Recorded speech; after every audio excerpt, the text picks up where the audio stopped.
Tonight,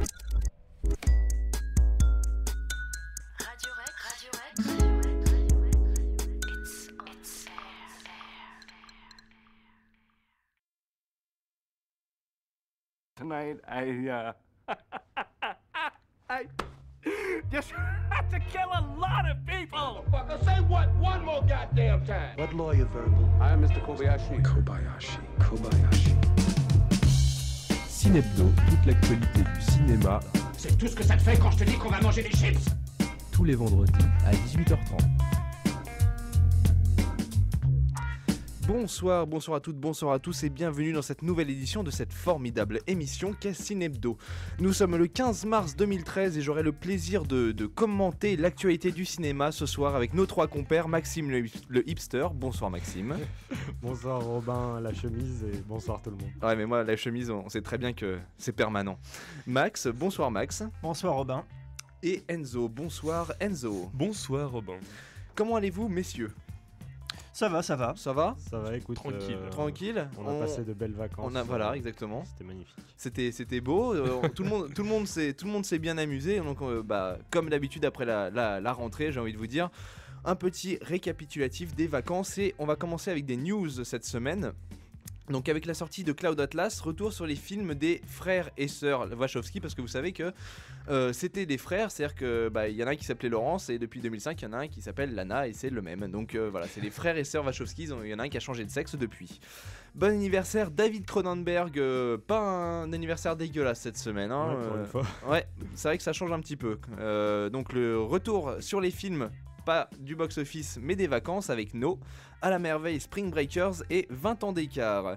Les sorties de la semaine avec 40 ans, mode d'emploi, Cloud Atlas et Japlou. Et la question de la semaine qui vous permettra de gagner 2 places pour le cinéma Le Bijou, parce qu'on est comme ça dans Cinebdo. Et qu'on vous rappelle qu'on vous offre chaque semaine 2 places pour toi et ta meuf, toi et ton mec, ou toi et Lana Wachowski, la femme qui a eu Latrix. Voilà, Ok, bravo. voilà, Ok, merci bravo. beaucoup. Au cinéma Le Bijou de Noisy-le-Grand. Voilà, Latrix, Matrix, on rappelle que c'est les réalisateurs. On arrête n'explique l'émission, pas les blagues. On On arrête explique pas de l'émission. Non mais rentre chez j'ai nous. la pudeur de Bravo. l'expliquer après parce que voilà, en plus t'as vu, j'ai bien préparé la petite blague tout à l'heure en me disant les frères Wachowski, ses frères et sœurs, etc. Ouais, Bref, bravo. C'est juste pour ça que t'as voulu qu'on fasse un débat sur eux, c'est ça? exact. Il avait trouvé une vanne. C'est ça. Bon, le débat il sera pourri sinon. Hein. Bon. Voilà, donc un programme alléchant, toujours pas de série C'est le cas de chronique parce qu'on revient des vacances et qu'on est un peu fatigué, mais il y en aura une la semaine prochaine très certainement. Voilà, on commence avec les news de la semaine, messieurs, c'est parti. C'est parti. Allez, go. Que s'est-il passé dans l'actualité? C'est maintenant dans les news de la semaine.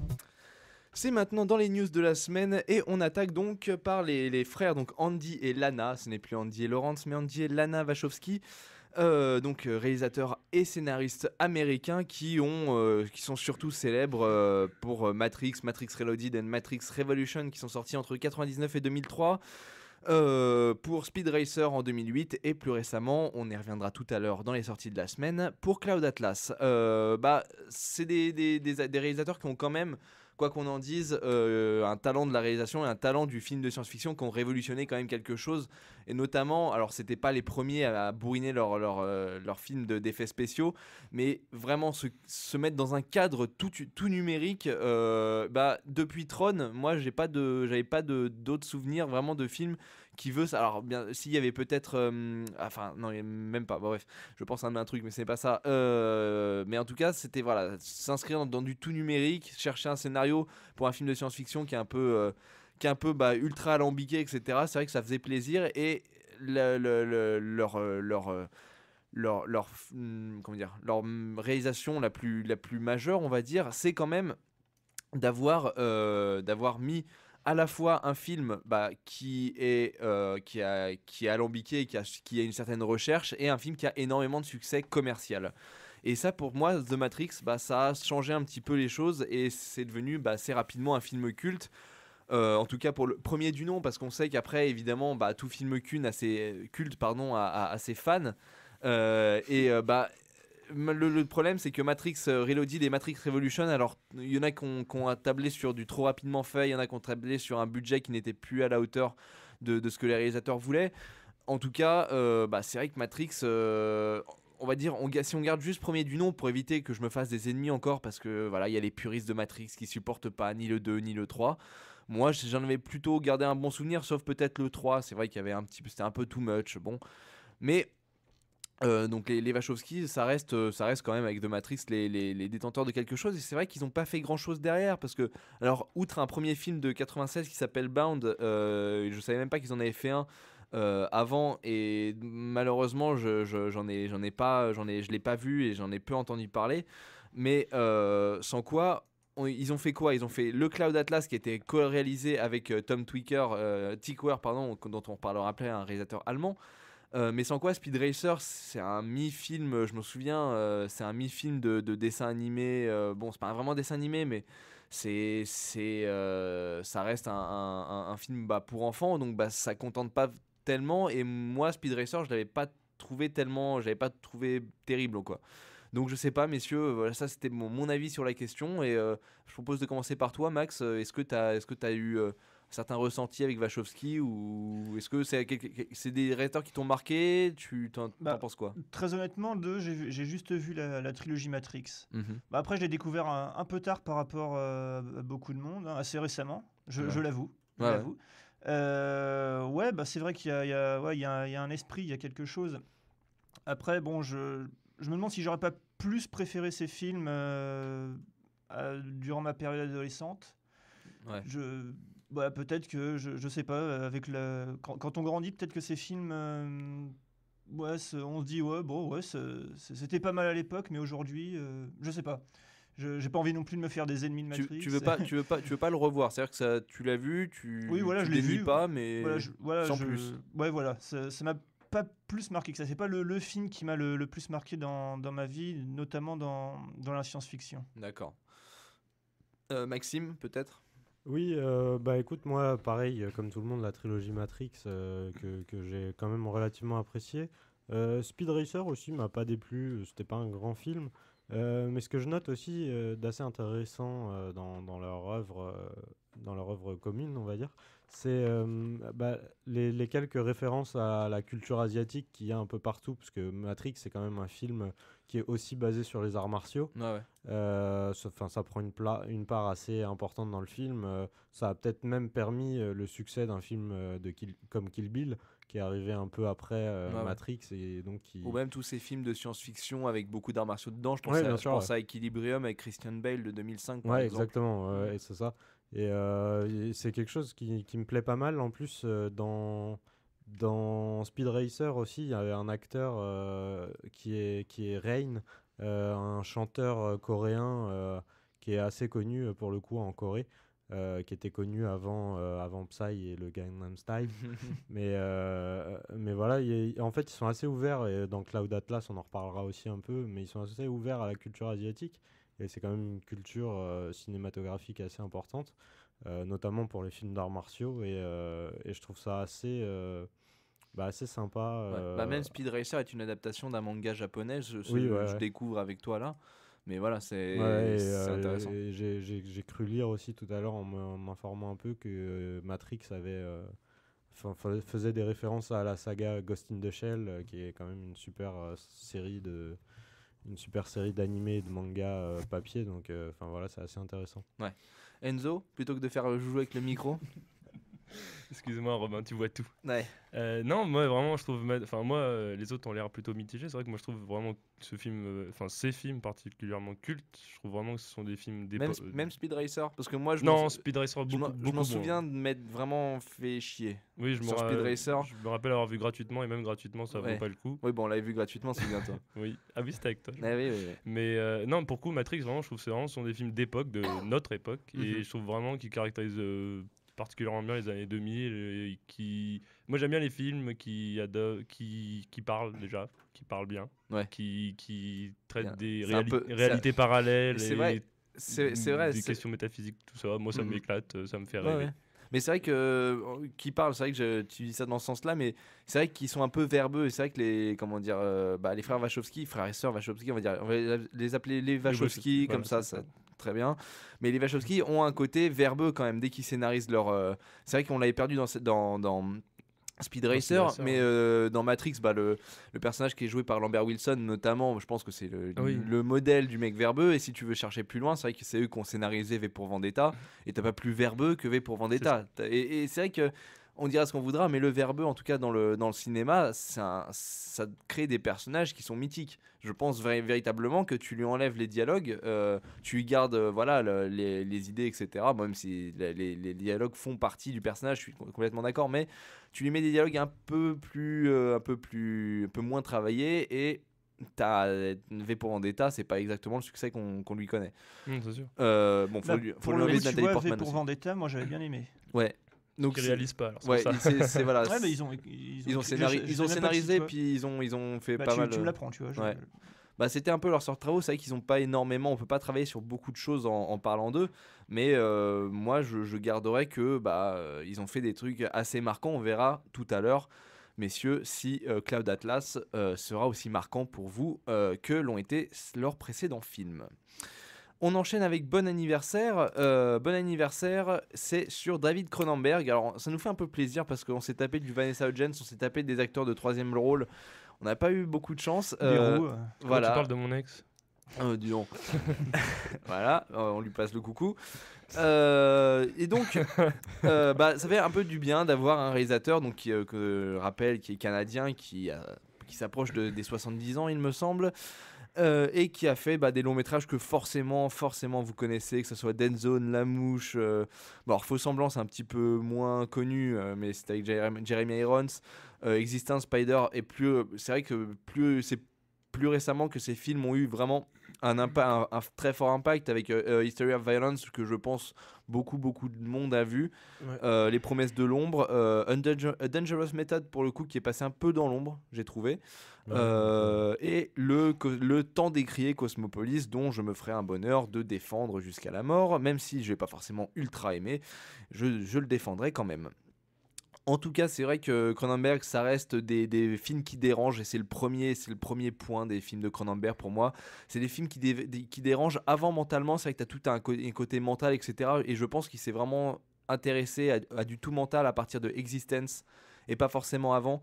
Mais qui frappe physiquement, et c'est vrai que c'est assez kafkaïen, et ça se traduit, je pense, le plus évidemment dans La Mouche de 86, qui reste un modèle pour moi de film d'un scénario où on s'est dit tiens, c'est un mec qui va se transformer en mouche. Là pour le coup ça revient un peu à Kafka aussi. Oui, voilà, disais, hein. c'est ça, c'est pour ça que je te dis, Ouais, voilà, c'est de la transformation de corps, c'est de la avant intellectuel ou psychologique, c'est d'abord du corps, et c'est vrai que La Mouche a marqué les esprits quand même. Par rapport à ça, ensuite c'est vrai que j'ai plus vu ces films à partir des années 80, simplement parce que je m'étais intéressé à sa filmographie il y a quelques mois. J'avais commencé à vouloir regarder, et ces films avant 80 sont pas évidents à trouver, figurez-vous. Ouais. Donc c'est pas un réalisateur populaire, hein, non, bien sûr, c'est vrai que Cronenberg a son club, à son club de fans qu'il s'amuse à triturer, hein, de temps à autre, notamment avec Cosmopolis. Mais c'est vrai que La Mouche et peut-être Dead Zone juste avant, Dead Zone qui est introuvable. J'ai cherché pourtant, et qui est introuvable. Voilà. Cronenberg, c'est un réalisateur qui a connu vraiment le succès pour moi à partir de 86. Max, tu voulais dire quelque chose ? Oui, parce que Maxime disait, c'est pas le plus populaire. Ouais, c'est vrai. Après, c'est peut-être aussi parce qu'il est canadien. Mine de rien, c'est important. C'est pas un Américain. Ouais, mais il s'inscrit quand même dans une distribution assez hollywoodienne. Enfin, Oui, mais je sais il pas, passe il y a il moins passe quand même, quoi. il y a moins de pubs, de promotion autour de Cronenberg qu'autour d'un. Je pense que c'est surtout par rapport au thème de ce film. Ouais, au contenu. Au contenu. Moi, je veux dire, regarde, je vois bien ton argument, mais quand tu vends, je sais pas si vous avez vu, messieurs, Dead Ringers ou Faux Semblant de 88 avec Jeremy Irons. Jeremy Irons seul qui joue donc deux jumeaux qui se partagent absolument tout. Ces deux jumeaux qui sont en plus gynécologues, donc tu te doutes bien qu'il s'est bien amusé, le petit David, en pondant le scénario. Je sais pas si c'est de lui, en tout cas en le réalisant. Et donc ces deux frères jumeaux qui vont tous partager, au point de se partager des meurtres, au point de se partager des femmes, au point de se partager, etc. Alors que pourtant c'est deux jumeaux que tout oppose. Ils ne devraient même pas être frères et sœurs tellement leur comportement est Et donc tu vois, c'est pas évident de vendre un film Ouais. comme ça, parce que tu sais très bien que rien que le fait de les mettre en gynécologue, t'aurais pu mettre des chirurgiens, ce serait passé. Et gynéco, d'un coup, t'as un problème. Ouais, de toute façon, je pense pas que ça soit quelqu'un qui cherche non plus tellement le succès populaire. Enfin, c'est pas comparable à quelqu'un comme par exemple comme Scorsese, qui même reste pour moi l'un des plus grands cinéastes de tous les temps, mais qui s'inscrit vraiment, et aussi ça doit venir de son contexte familial, enfin voilà, mais qui s'inscrit vraiment dans quelque chose de populaire, puisqu'il y a des musiques des Stones, enfin voilà, c'est un cinéaste populaire, Scorsese, aussi doué soit-il. Tandis que voilà, les thèmes des films de Cronenberg, je pense que ça se résume bien avec Dangerous Method, dont le thème c'est la psychanalyse, la naissance de la psychanalyse avec Freud, et voilà, c'est pas non plus même si c'est dommage, c'est pas quelque chose qui attire un public en masse. C'est pas forcément une mauvaise chose pour lui, puisque il a quand même les critiques relativement derrière lui. L'avantage aussi, c'est que généralement ces histoires sont fouillées et dérangent un petit peu, donc quoi qu'on en dise, ça attire la vision, et en plus généralement il sait bien choisir ses acteurs. C'est vrai que Jeremy Irons, ça reste Jeremy Irons, et je pense que personne ici à cette table, dans cette émission, n'est capable de dire que Jeremy Irons est un mauvais acteur. Rien que tu parlais de A Dangerous Method, qui est quand même pas le plus connu, plus admiré de ses films, il prend quand même Viggo Mortensen, Keira Knightley, Fassbender et Vincent Cassel. C'est assez énorme. Et d'ailleurs, Keira Knightley, qu'il a réussi à sublimer comme jamais. Je pensais vraiment que Keira Knightley est une actrice qui était relativement fade, et j'ai été impressionné. Je sais pas, elle a pris des pilules pour le film. C'était vraiment impressionnant. Elle m'a fait vraiment fermer ma gueule. Viggo Mortensen, déjà, dans History of Violence, c'était mythique. Elle était clairement incroyable. Et même si moi, j'ai pas aimé le film autant que toi, le fait d'avoir choisi Robert Pattinson dans Cosmopolis, c'est quand même un choix... un choix assez important, assez intéressant, un bon casteur, qui pour moi était quand même si encore une fois j'avais pas trop aimé le film, le choix de Pattinson n'avait jamais été à remettre en cause pour moi. Oui, bien sûr, ça c'est vrai qu'il collait parfaitement, donc ça doit être, à mon avis, ça doit être un bon casteur, sachant que de plus maintenant qu'il a les moyens, il peut s'assurer lui-même de la production. Je pense que c'est souvent d'ailleurs, il est souvent dans les unités de production, je pense qu'il a pu se faire plaisir. Enzo, on t'a pas beaucoup entendu sur le sujet, c'est que tu as peu de films de Cronenberg. Très, à part Cosmopolis. D'accord. Même Les Promesses de l'ombre. Très là. Non. Même La Mouche. Même La Mouche. Je crois que j'avais subi, Existence une fois. Ah oui, alors oui, c'est vrai que Existence, pour le coup, j'étais en plein dans ma découverte de Cronenberg il y a presque un peu plus d'un an de ça. Et donc je me suis tapé La Mouche, Faux Semblant, Promesse de l'ombre, Dangerous Method, tu vois, tout ça aligné. Donc je me prends 4 grands films dans la gueule. Alors je me dis putain, il faut que je fasse tous ces films, c'est pas possible. Et j'ai fait Existence. Voilà. Alors, je pensais que Jude Law, il avait fait exprès de lui pas mettre d'expression sur son visage. En fait, non. Il était vraiment mauvais. On pourrait croire que c'était pour faire style protagoniste jeu vidéo. Voilà. Et c'est vrai que, alors, évidemment, je vais pas m'arrêter là-dessus, parce que c'est un des principes de chez Cronenberg, c'est un des principes au cinéma, mais c'est vrai qu'il aime bien les twists, c'est sympa, etc. Et c'est vrai qu'Existence, c'était vraiment du foutage de gueule. C'était vraiment un twist de merde. Non, c'est pas des twists, c'est un twist, en fait, c'est un faux twist. En gros, je pense vraiment que c'était du foutage de gueule. Parce que, non, on va pas cramer le film, mais c'est du vous avez vu, c'était pas ça en fait. C'est un peu la fin d'Inception. Bon. Non, voilà, pour revenir sur ce débat. Oh là. Non, arrête, c'est ça. TMTC, comme on dit dans le milieu de la scène. Twist de doigt du fin. C'est ça. Oui, non, mais. Bonjour agent. Attends, je suis désolé. Non, tu peux pas. Je vais pas sortir là-dessus, parce que sinon l'émission a fait 1h30. Je suis sur ça, et après on va faire taper un off, je sens. Bon, voilà, je laissais la webcam ouverte. S'il y en a qui veulent voir Enzo se faire péter la gueule. Voilà. Bon, donc après cette énormité, je suis désolé, mais là, quand même, t'as fait fort. Après cette énormité, on va passer sur les petits récapitulatifs. Et c'est vrai qu'il faudrait que j'enlève ce mot, parce qu'il est chiant à dire à chaque fois. Je déteste. Le petit récap. La récap. Le bilan. La récap, le bilan. On fait le bilan. Voilà. Calmement. Bon, le bilan de la semaine. La pause est finie. Place aux analyses des sorties de la semaine.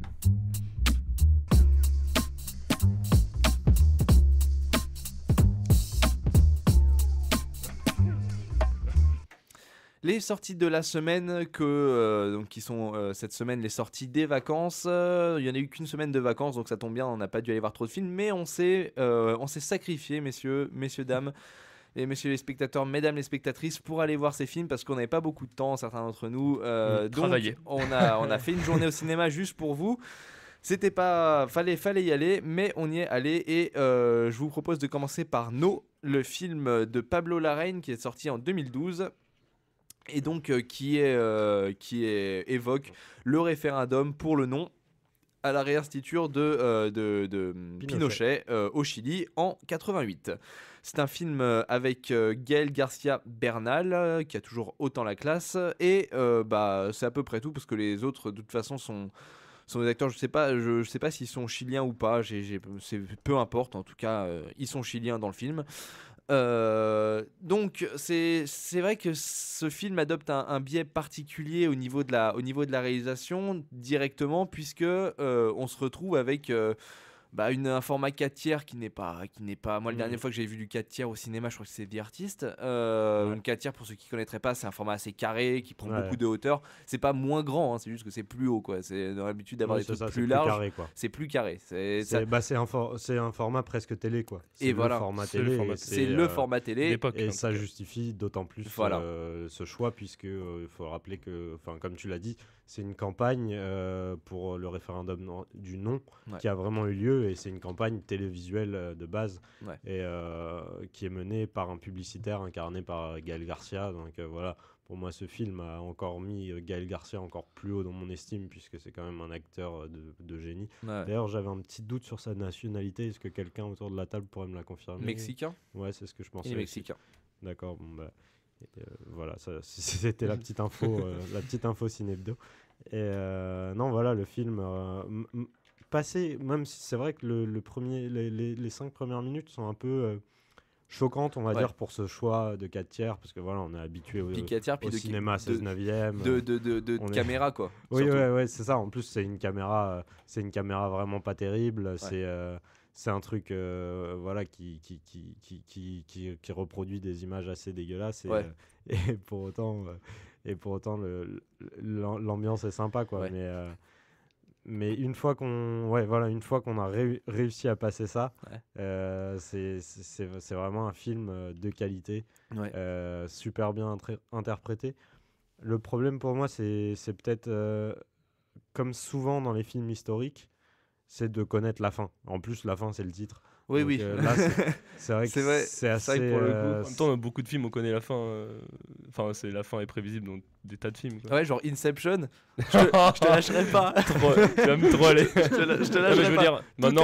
Maintenant, avec les bandes annonces et tout ça, on connaît toujours la fin des films. Oui, non, mais même plus le souci, quand même, t'as un côté flagrant. C'est-à-dire que tu peux espérer un truc. Là, t'as un côté flagrant. Je pense justement, c'est comment il va y arriver. Non, après, oui, bien sûr. Non, je suis d'accord. Le but du film étant pas celui-là, et puis ça dure 10 minutes la fin, donc on peut passer 10 minutes pour 1h40 de film vraiment excellent. Sachant que vraiment c'est sur le tournage, et puis voilà, encore une fois, c'est vrai que tu disais Gaël Garcia Bernal, jamais aussi haut dans ton estime, et c'est vrai qu'il a une classe mais de malade. Il a un charisme, je sais pas, c'est un de ces rares acteurs, quand tu les vois chialer en gros plan, mais t'es là, mais tu te dis, mais il a vraiment dû être bouleversé. Tu vois pas un acteur, moi j'ai pas vu un acteur, je voyais un mec, tu voyais un père de famille, tu voyais un publicitaire. Il est pas mis en valeur par la réalisation, et pourtant il existe tellement à l'image. Je pense qu'il y a pas de tentative de mise en valeur, déjà par le choix technique de la caméra, c'était dur de mettre quoi que ce soit en valeur. Mais c'est vrai que la lumière faisait mal aux yeux, la lumière particulièrement, qui se décomposait dans les 5 couleurs. C'est ça. Mais pour autant, voilà, c'est super bien écrit et encore une fois, le choix technique en fait est justifié puisque voilà, et puis en plus c'est un film chilien, donc c'est pas un grand pays de production de cinéma, et c'est bien qu'ils arrivent à quand même sortir un truc et qu'ils se sentent pas obligés de faire un film en 3D pour sortir un film, et que de toute façon l'écriture l'écriture surpasse toujours la technique, quoi. Mais ouais. C'est vrai que c'est un film qui est très très bien écrit. Et puis encore une fois, pour moi, la justification du choix de la réalisation, elle est symbolisée dans le passage du vrai documentaire. Enfin, pas de vrai Ouais. documentaire, mais de la D'image vraie d'archive. Voilà, de la vraie message de pub en fait que les Chiliens ont eu à la télé. Et donc tu les vois. C'est vrai qu'il y a une petite mise en abîme quand même dans nos. Ouais, bien sûr. C'est-à-dire que tu les vois filmer un message publicitaire que tu vas revoir en vrai. Ouais, Et Ouais, pas bien sûr, ouais. par intermédiaire d'une télé ou machin, tu l'as en face de toi. ouais, c'est ça. Et pour autant, alors c'est vrai que du coup on peut se dire ouais mais ça doit pas être marrant tous les jours, Pinochet etc. Bah au contraire, moi j'ai trouvé plein d'humanisme, plein d'optimisme, et Ouais, c'est le ouais. thème. C'est vrai que on part en même temps que le personnage, on part d'un thème qui fait pas rire, c'est-à-dire que Mhm. c'est assez noir etc. Et c'est vrai que bah, le but de Gaël Garcia Bernal, c'est de passer un message d'optimisme Ouais, tout dans à fait, ouais. quitte à se faire beaucoup d'ennemis. Ouais, en utilisant comme tu l'as dit, les publicitaires, Voilà. et en utilisant les codes de la publicité, en gros, c'est les codes du capitalisme pour lutter contre le communisme exacerbé, on va dire. Ouais. Et voilà, au final, enfin, c'est criant même sur l'affiche, la volonté Ouais, de voilà. mettre des couleurs, la volonté d'apporter de la joie et d'apporter de l'optimisme pour dire non, quoi. D'ailleurs, ouais. C'est assez drôle. Oui, c'est vrai que c'est vrai que t'as un joli paradoxe ici. Et bah voilà, et moi c'est un film où je me suis bien marré, j'ai envie de te dire. Ouais, non, Il mais y a clairement. l'humour chilien, bah, c'était une découverte. Clairement, Voilà, c'est Ouais. bon bah c'est un film où tu ressors, t'es optimiste en fait. Tu ressors, tu dis Mhm. ouais bon bah c'est pas que des tarés et des dictateurs dehors. Il y a des gens voilà de Non, mais bien, ouais, et des c'est là où petits gens qui l'écriture sont est vraiment cool. terrible, c'est que voilà, c'est pas pitoyable, et pour autant c'est pas non plus enfin c'est, même s'il y a forcément un parti pris, le parti pris est pas non plus flagrant, quoi. Ouais. C'est, Oui, bien sûr. c'est quelque chose, enfin voilà, C'est vrai que t'as les deux côtés. Ça On en propose les deux côtés, on quoi. en parlait dans Lincoln, l'absence des deux côtés Ouais. de la balance. Et là, pour le coup, tu as aussi les messages publicitaires du oui et pas diabolisés. C'est-à-dire que Ouais, tout à fait, ouais. c'est une lutte. Et en fait, en gros, ça se symbolise par une lutte entre deux publicitaires de la Ouais. même agence, un qui va faire le non, un qui va faire le oui. Et Qui c'est se vrai qui se retrouvent qui en se plus, retrouvent, qui se vannent, voilà, et même par message publicitaire interposé, qui se Ouais. vannent. Et donc du coup, c'est assez sympa. Et la scène finale, je l'ai trouvée mais tellement juste. Et tu Mhm. disais, Enzo, toi qui a du mal à aimer les fins de film, je sais pas toi, mais moi la dernière scène du film, mais je l'ai Ouais, trouvée clairement. mais énorme. Elle est vraiment exceptionnelle parce que t'as tu te sens que le personnage finalement c'est un publicitaire, tu vois, il quitte pas, il devient pas d'un coup un autre homme, tu vois, il reste le même. Seulement il y a un petit truc qui s'est Oui, c'est passé vrai, dans sa vie. C'est sûr, non, mais ça, depuis le début du film, même, je trouve, on le sent. C'est-à-dire qu'il se retrouve un peu. Alors, je sais pas si c'est juste historiquement, mais en tout cas, on le sent qu'il il arrive dans cette histoire de publicité pour le nom un peu par hasard, j'ai l'impression. Oui, voilà, c'est Mhm. ça. C'est pas un. C'est pas un. C'est pas un choix idéologique. Oui, c'est Non, ça. oui, Et c'est le ça, ouais. mec, on lui a proposé, c'est pour le taf qu'il fait ça. Ouais. Et donc, il se retrouve là-dedans. Et à la fin, il a réussi à faire son job. Et puis, c'est vrai, ce qu'on disait, on passe vraiment par plein de palettes émotionnelles. On passe vraiment de l'humour. Mhm. Et sans jamais avoir pitié des gens spécifiquement, voilà. Et c'est vrai que je trouvais ça Ouais, c'est assez toujours intéressant. dans la justesse. Ouais, c'est vrai que c'est toujours dans l'équilibre, etc. Donc un film, moi je conseille Ouais, allègrement, on et recommande, ouais. pour le coup, ce serait dommage de le voir à la télé, tu vois. Moi, Ça, non mais en c'est- plus. c'est bête parce que tu pourrais te dire voilà, ou alors Ouais, sur une c'est vieille télé carrée des années Non, mais 80. parce qu'en plus, Pas de souci. ceci dit, même s'ils ont mis un peu en deçà la qualité de l'image, ils n'ont pas négligé le travail du son, et c'est important. Ouais, c'est vrai. Et c'est pas, on aurait pu s'attendre à un son dégueulasse, mais pour autant, enfin voilà. Voilà, ils ont fait le travail. On enchaîne avec À la merveille de Terrence Malick, le si décrié Terrence Malick. En tout cas, le si clivant, on va dire, pour éviter de partir sur une image négative, alors que j'ai même pas, j'ai fait juste qu'énoncer ça le va. titre. Donc, À la merveille, sorti il y a 2 semaines, film écrit et réalisé par Terrence Malick avec Rachel McAdams en coup de vent, c'est le cas de le dire, Ben Affleck, Olga Kurylenko et Javier Bardem. Et c'est vrai qu'il y a 4 acteurs crédités. Pour enlever c'est Ben à Affleck. peu près ça. Bon, on peut enlever Alors voilà, donc le film dure 1h45 je crois, 52 sous mes yeux. 1h52. 4 heures, non? Ouais, alors enfin, moi j'ai lâché 1h45, on vous le dira d'accord, c'est pour pourquoi. Enfin j'ai lâché bien avant, et c'est vrai que c'est pas un film à aller voir le matin. Bon pour Ni l'après-midi. pour le synopsis. Voilà. Donc Olga Kurylenko, donc vous avez vu dans Quantum of Solace, et Ben Affleck que vous avez vu par une expression neutre. Donc sont en couple, vont en France, retournent de France et ils étaient heureux et ils sont malheureux. Et la caméra virevolte autour d'eux pendant 1h45. C'est à peu près ça. Et voilà. Non, mais c'est tous les mauvais côtés enfin tous les bons côtés de Tree of Life qui passent dans le trappe. mauvais côté, quoi. Ouais, parce que voilà, le film c'est quand même The Tree of Life 2, hein, même c'est criant Sans les dans dinosaures. l'affiche, sans les dinosaures, et c'est peut-être là où c'est un problème sans aussi, fond, c'est que même s'il y avait un côté mystique dans les dinosaures de The Tree of Life, c'était peut-être la mise en rapport un peu entre une chose, voilà, entre un microcosme et un macrocosme. Ouais. Et voilà, c'était là où c'était intéressant. Là, c'est complètement oublié, ça reste sur le terre-à-terre, et on perd toute cette idée de caméra virevoltante, de mise en scène qui suit les gestes. En fait, on la perd pas puisque la caméra est toujours là, mais en fait, ça devient d'une lourdeur absolue qui n'est pas aidée en plus par la voix off de Olga Kurylenko en murmure insupportable. Ouais. Enfin, on dirait que c'est écrit par le Godard des temps relous, quoi. Le Godard du cinéma. Ouais. C'est vrai que Bleu. oui, voilà, ça s'ouvre un petit peu comme ça le film. C'est non, genre, je t'aime, tu m'aimes. Ça s'ouvre un petit peu, 1, 20 minutes quand même. 3, 2. Ouais, non, mais c'est assez criant Voilà. On dirait une parodie. Oui, c'est vrai. Oui, c'est ça. C'est vrai qu'on dirait une parodie Et, pendant les 10 premières minutes. et voilà toute la beauté de The Tree of Life est maltraitée dans ce film. Et en fait, voilà, j'ai peur que pour certains, ça donne pas envie de voir Tree of Life, alors que pour moi Ou il le reste. Nouveau Monde. Parce ou que le- moi ou j'avais le vécu le Monde, Nouveau ouais. Monde. J'ai qui vécu m'avait- le Nouveau Monde. Alors moi j'avais vraiment bien aimé le Nouveau Monde pour le Je coup. me suis vraiment ennuyé. C'est vrai. Ah, Ouais, mais je c'était comprends. horrible. Après, je comprends, mais encore une fois, le Nouveau Monde, moi, tu me dis Colin Farrell et Christian Bale dans un même film. Ouais.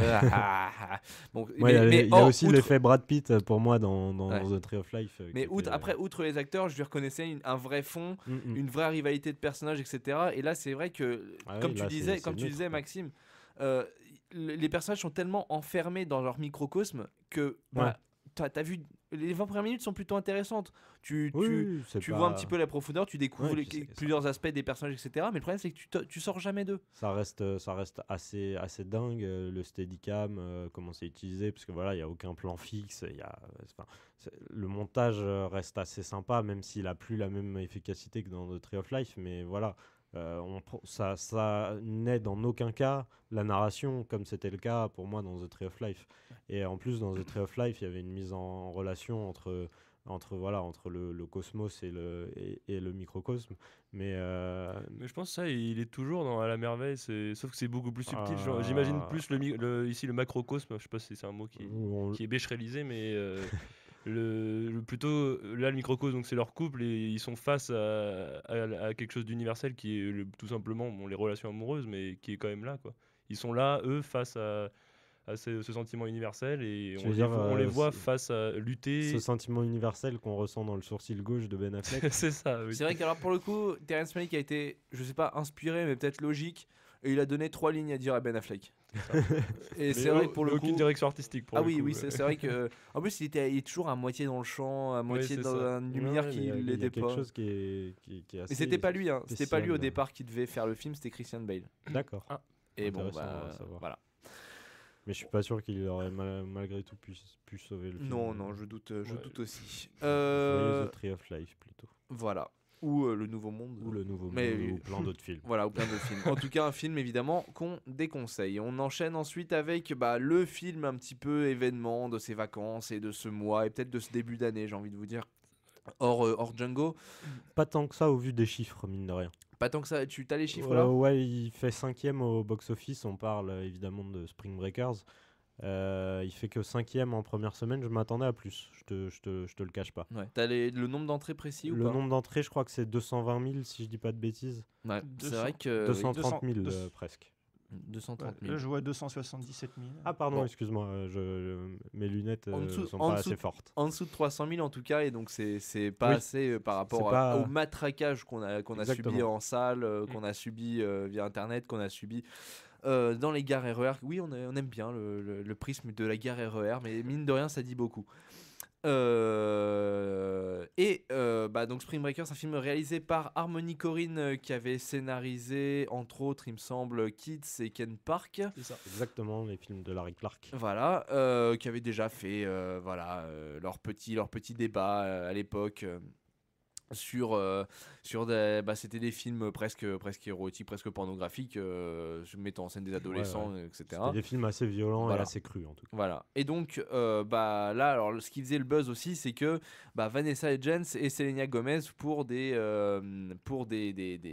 rôles qui sont loin de leur début à Disney. Ouais, tout à fait. Ouais, puisqu'elle joue, on rappelle le pitch si vous êtes passé sur la Lune pendant un mois.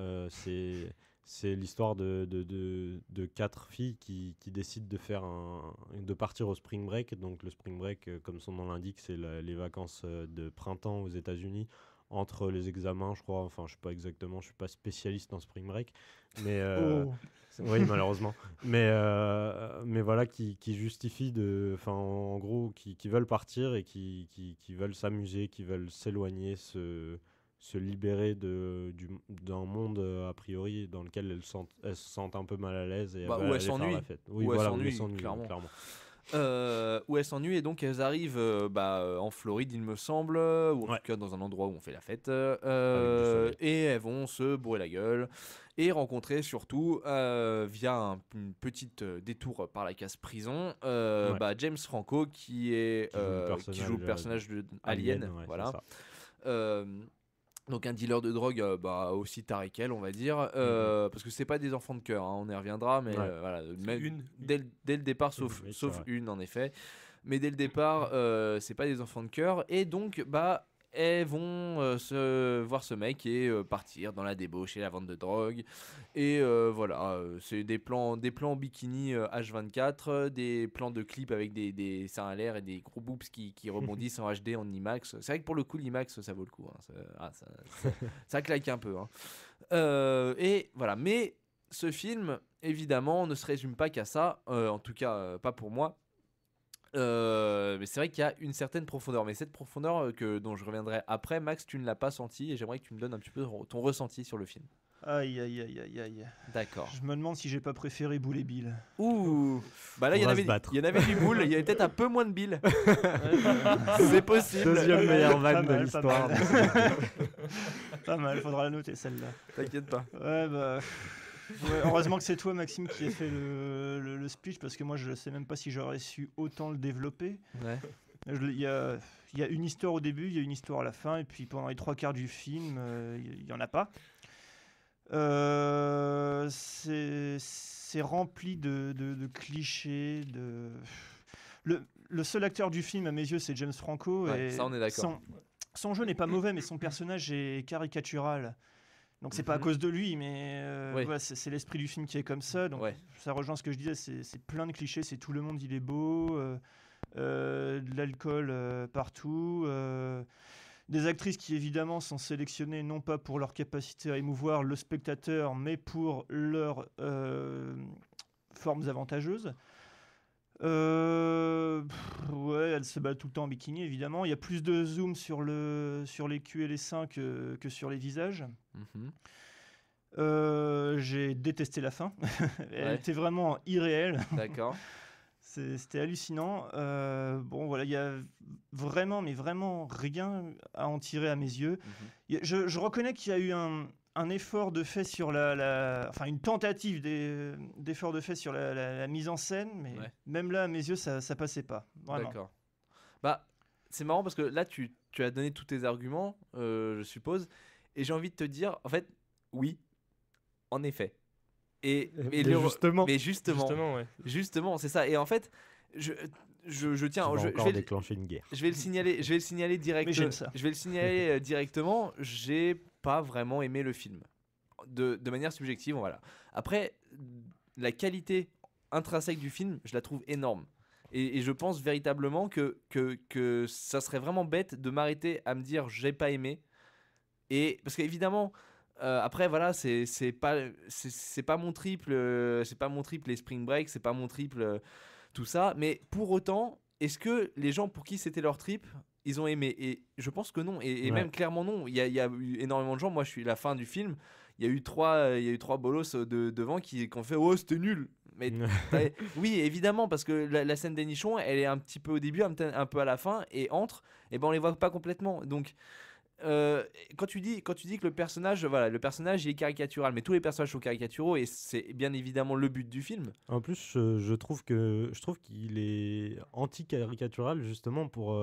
Enfin, il sauve un peu un côté raciste dans le sens s'il avait vraiment été caricatural, ils auraient pu le mettre black, tu vois. Ouais. Enfin, on l'imagine tous black, le personnage, et d'ailleurs son meilleur pote est black et tout. Tu sens le mec qui a envie d'être un noir gangsta et en fait c'est un blanc quoi. Ouais, ouais. Et c'est là Et où. d'ailleurs, il y avait une histoire Ouais, assez marrante sur la une création du histoire, personnage. sur la création du personnage que vous pouvez retrouver dans une interview de Harmony Korine qui dit que en fait pour faire son personnage il a utilisé un site qui s'appelle Ghetto MySpace où il a vu plein de photos de noirs américains qui sont recensés où ils font des trucs de gangsta et en fait il y a des commentaires racistes en dessous ces photos. Et pour aller à l'encontre de ce site complètement débile, hein, on est tous d'accord, il a mis son personnage blanc pour leur dire mais en fait réveillez-vous les gars, c'est pas la couleur de peau qui fait qu'on est con quoi. Ouais, non. Et c'est vrai que pour le coup, enfin, je sais pas.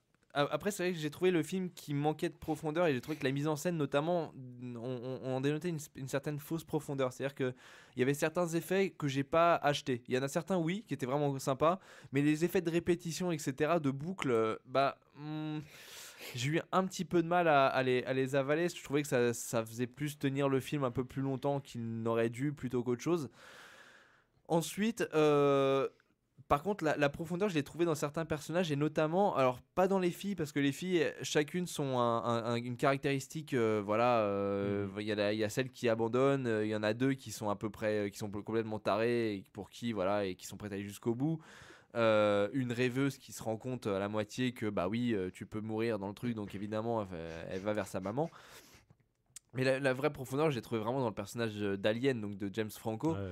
Et pour le coup, moi, voilà, j'ai vraiment trouvé une vraie profondeur parce que t'as un côté, je sais pas, il est entre le mec qui en a rien à foutre et l'enfant, il est entre, je sais pas, un mec ultra sensible et, enfin, voilà, qui est un peu perdu. Pour moi, c'est le plus ouf méchant du cinéma avec Heath Ledger quoi, en Joker. Vraiment, je prends pas de pincettes pour le dire. C'est vraiment un personnage qui m'a marqué et Ouais. qui m'a botté le cul quoi. Ouais, bah après aller jusque-là, moi personnellement, je sais pas trop parce que si tu veux, il aurait été tenu par le reste du film, ouais, pourquoi pas, mais je le trouve un peu seul en fait. Et ça, c'est ça mon problème, c'est que il a pas vraiment de contre et les contre, enfin, c'est des gens qui viennent face à lui. Ils sont pas vraiment intéressants, mis à part peut-être certaines des filles. C'est les seuls qui vont venir un petit peu le perturber, mais en soi. Mais je pense que, enfin, lui, c'est le spring break, quoi. C'est justement ça. Et elles vont au bout du spring break et elles vont vers lui, quoi, justement.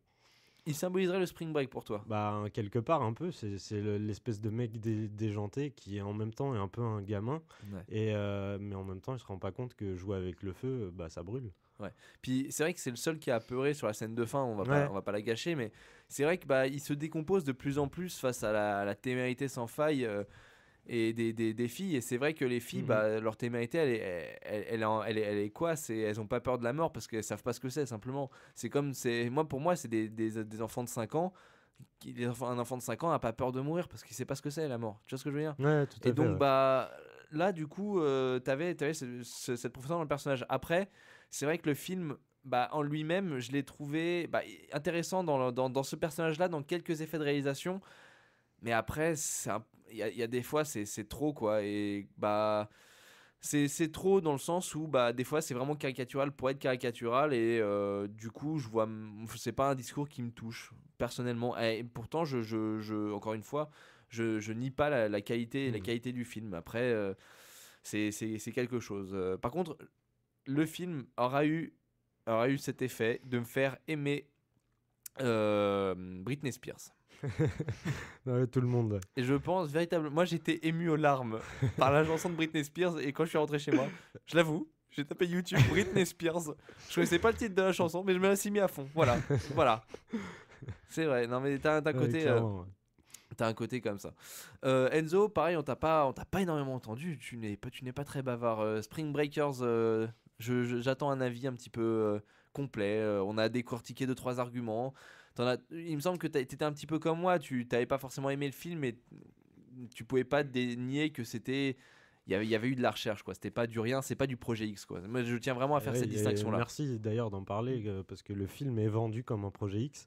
Et justement, encore une fois, Qu'il dans n'est pas. un interview d'Harmony Korine, il dit qu'il l'a fait ça consciencieusement pour, je cite, choquer au plus profond Ouais. les jeunes filles qui iraient voir ce film. Tiens, bah voilà, une question que j'aurais à te poser, peut-être avant que tu développes un peu comme ça par toi-même. Mais est-ce que pour toi, véritablement, on le sent bien que cet effet de consommation et cet effet voilà, de ciblage de spectateur, il est fait pour se foutre de la gueule justement du spectateur, ou pour toi, ça reste qu'une manœuvre de pub dans le film? Ouais, je pense que c'est plutôt ça, c'est histoire de promouvoir le film, mais je trouve même les passages MTV, tout ça, qu'on avait, je trouve, un peu regretté tous les deux, je me rappelle, Ouais. et c'était un peu dense. Enfin, ils servent vraiment à justifier les autres passages que tu critiquais, Max, les passages plutôt, enfin, surtout la fin en tout cas, que tu disais irréels. C'est vrai qu'il y a pas mal de séquences, notamment celle de Britney Spears et d'autres que j'oublie, où on ressort totalement du Spring Break, et justement les scènes de MTV justifie les autres qui nous font totalement fantasmer, qui nous font sortir de cet éclat total et on est totalement ailleurs. Ouais, elles servent à emmener vers l'irréel, quoi. Ouais, elles servent à emmener vers l'irréel. Et ce que je reproche au film, c'est justement qu'il n'y en ait pas assez des scènes comme ça. Voilà, il y a des scènes où la réalisation est totalement déjantée, des idées subtiles où même au milieu du film, elles revivent par la narration, elles font revivre aux spectateurs par la narration ce qu'est le hold-up du début, juste en le Ouais. remimant à leurs camarades. Oui, C'est clairement. Ouais. exceptionnel, je crois, avec les sons du cambriolage, on s'en rappelle. Ouais. Et même la scène du cambriolage est juste ouf. Et donc voilà, moi, c'est pas un film que je vais me remémorer toute ma vie. J'aurais aimé vraiment. Ouais. Je trouve la forme exceptionnelle et tout, mais ça manque de fond, je trouve, et ça manque d'idées supplémentaires, je pense. Peut-être. Je sais pas. Non, en fait, je sais pas qu'est-ce qu'il y aurait pu Ce que je trouve rajouter, mais- dommage, c'est qu'ici, on a jugé, enfin, on a laissé passer des films avec peu de fond, mais auxquels on a un peu sauvé la forme. Et là, on a quand même, pour moi, une des formes les plus Non, dingues qu'on ait Non, mais- vues au cinéma, avec un montage qui, pour moi, est exceptionnel. C'est-à-dire que les espèces d'effets de flash-forward, le coup des boucles, même si Robin apparemment n'a pas aimé, Bah. pour moi c'est vraiment un choix efficace, et en plus ça a marché, quoi. De ce que j'ai pu en lire et en voir, ça a marché. Mais je pense que c'est plutôt un effet de déception, c'est-à-dire que la forme est tellement exceptionnelle qu'on aurait aimé que ce film devienne culte. Moi j'aurais aimé qu'il soit devenu culte et je pense pas qu'il dépasse Ouais, l'année. mais justement, malheureusement. merci. Tu viens de dire exactement ce qu'il fallait dire. C'est que c'est un film qui dépassera pas l'année parce que c'est un film de maintenant. C'est un film Ouais, c'est ce qu'on qui a pas de temps. Il est maintenant, il sera jamais autrement que maintenant. Oui, mais à la Parce que différence. c'est là où il est fantastique pour moi. Oui, mais Bah, la tu te différence, rapproches- tout à l'heure, je parlais de tu te rapproches film d'un d'époque format. avec Matrix, je parlais d'un film de l'époque des 2000. De génération.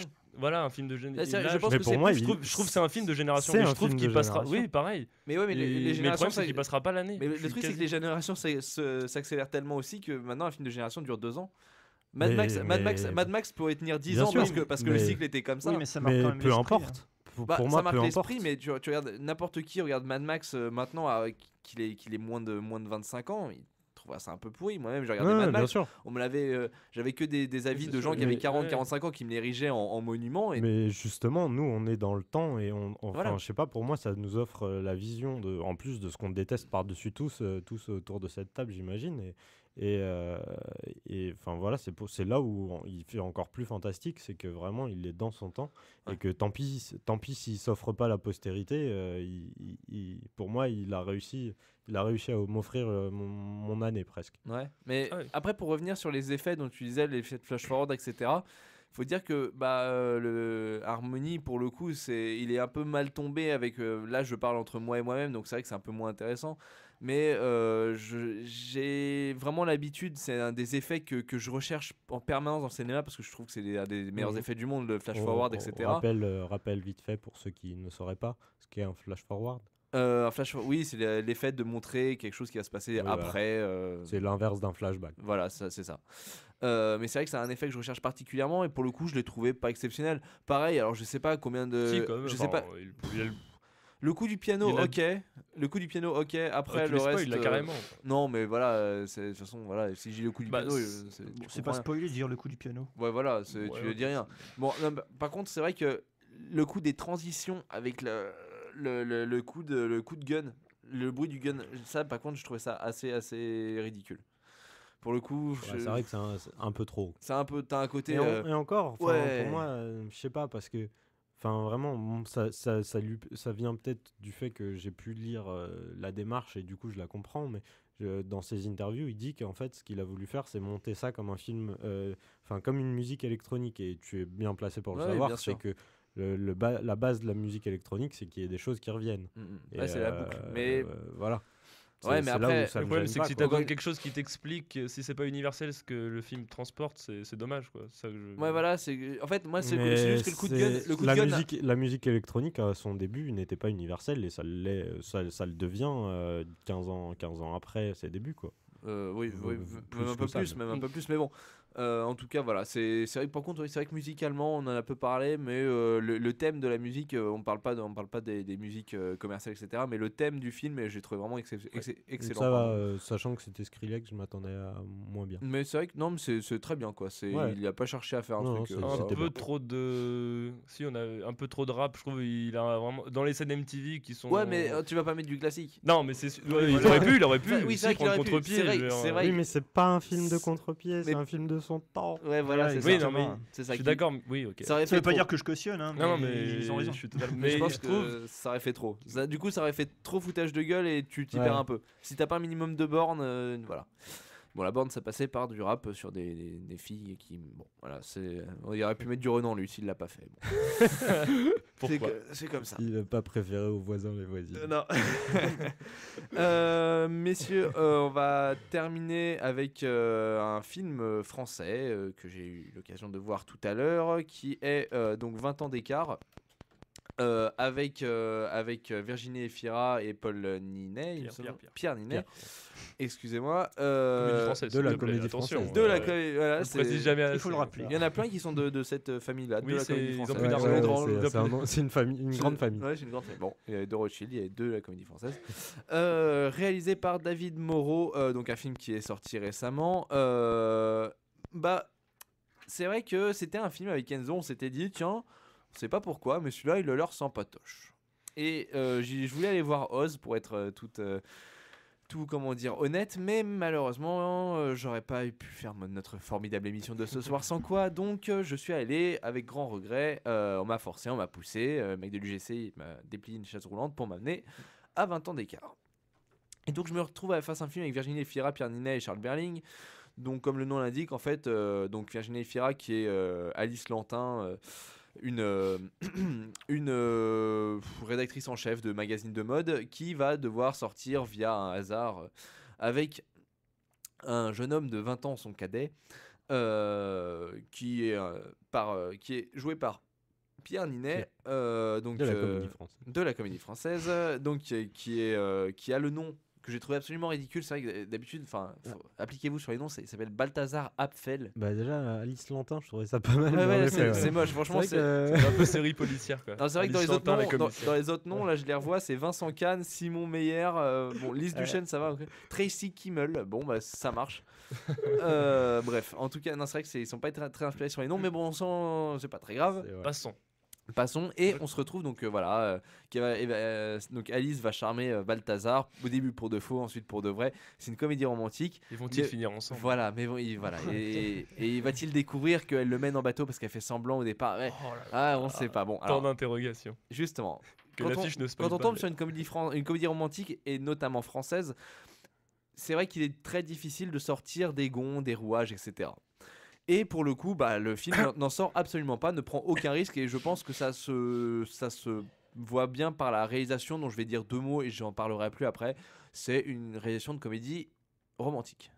Il n'y a pas à chercher plus loin, il n'y a pas de bonnes idées, etc. Même le seul truc, à la limite, c'est qu'au départ, tu as des espèces de zoom, tu as des effets de caméra, des travelling avant, qui sont dégueulasses vers Virginie Efira. Voilà, c'est vraiment les trucs genre, quoi? Tu sais, avec la caméra qui arrive, genre qui zoome. Ah, la plus belle de la vie. Ah ouais, vraiment, Oh, oui. vraiment pas terrible. Bon, heureusement, ça s'arrête au bout de 15-20 minutes, donc ça va. Et alors, le film en lui-même, donc c'est une comédie romantique, évidemment, elle est toute tracée, mais le truc, c'est que bah, c'est ponctué de 2-3 gags à chaque scène que tu as eu l'impression de voir 120 fois. Et donc, en fait, tu te retrouves face à à chaque nouvelle séquence, tu te dis, ouais, non, mais je sais ce qui va se passer. Ah, ça c'était marrant.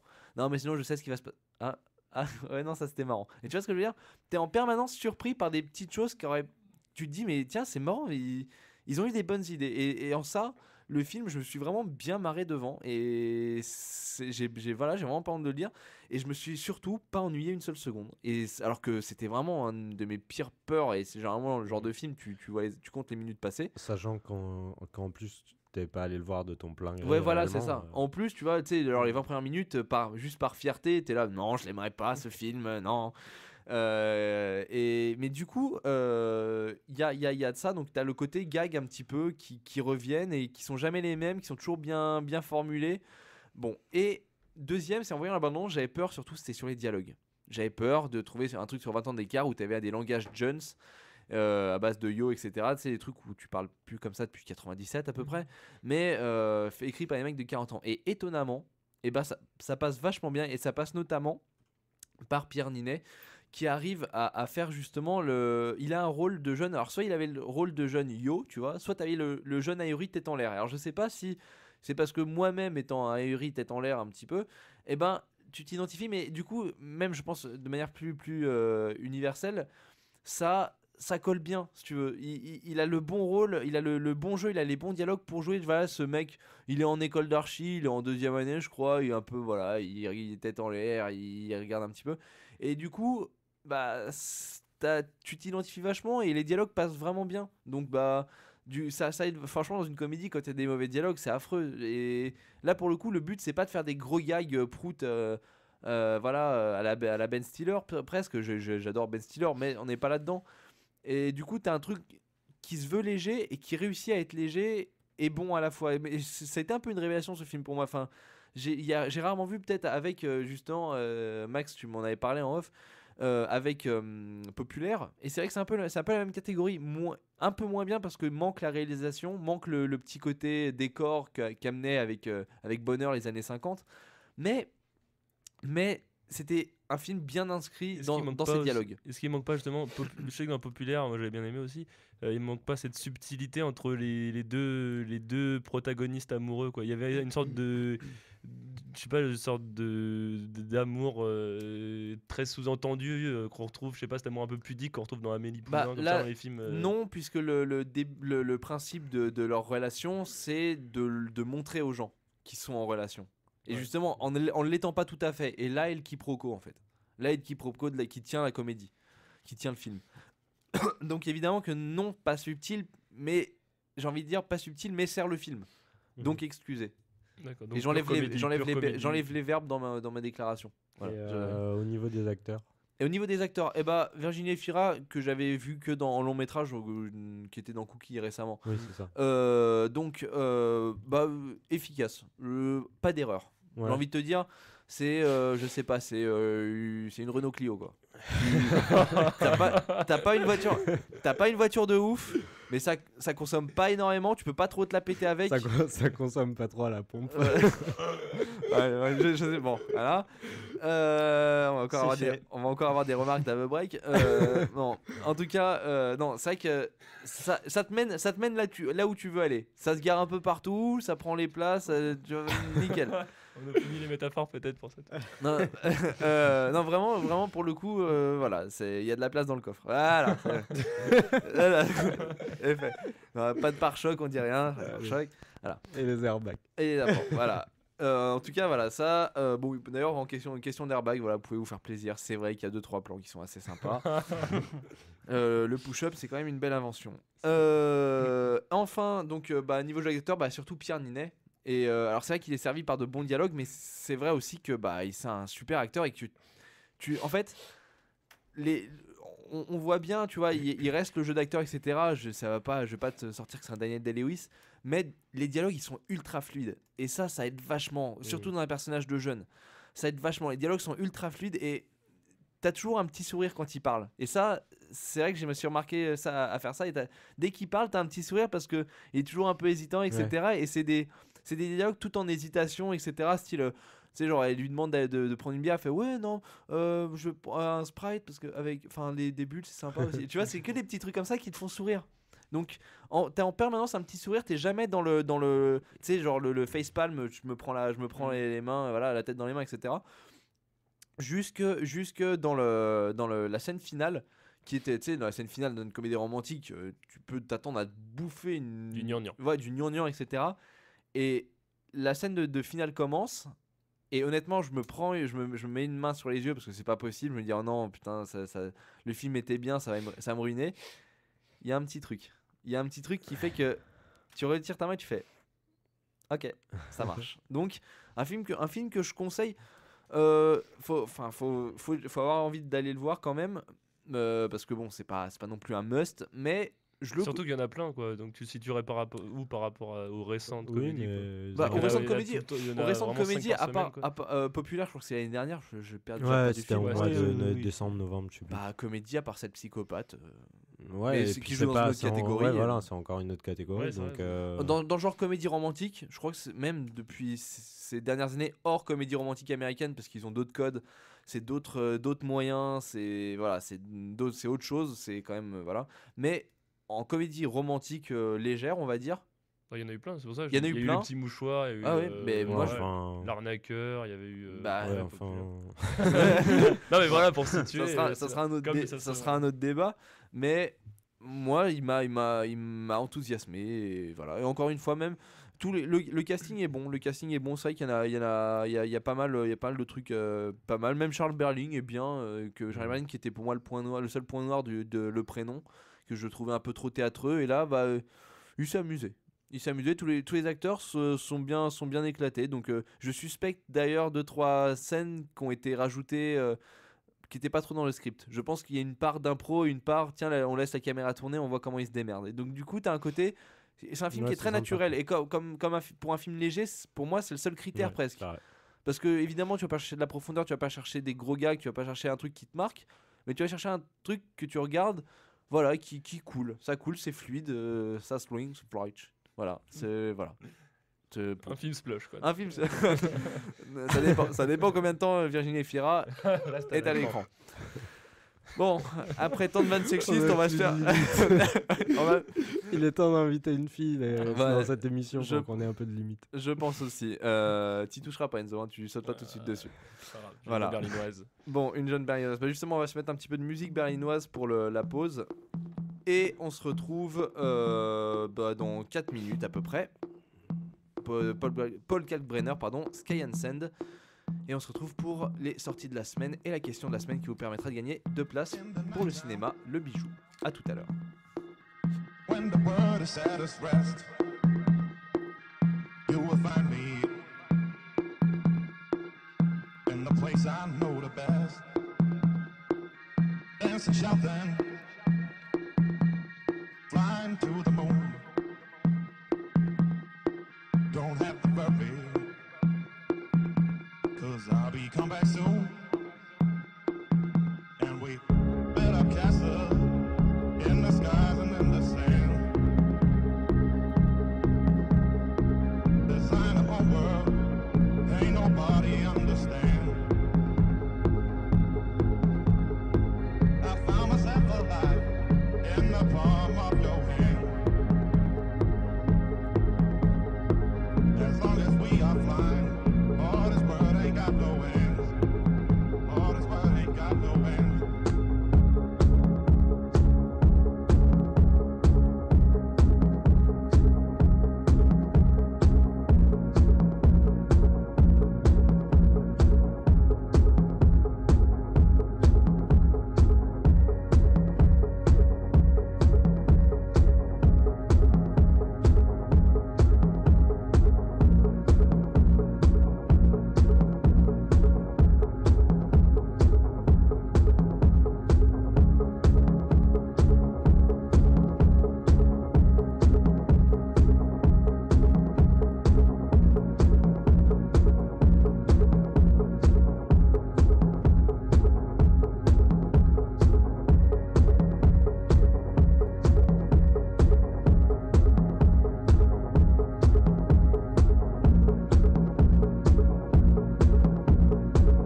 Ah, c'est beau. Moi, je trouve ça beau. Il a samplé le métro de Berlin pour cette Ouais. chanson. Et voilà, je trouve ça vraiment cool et vraiment sympa. On passe tout de suite aux sorties de la semaine. La pause est finie. Place aux analyses des sorties de la semaine.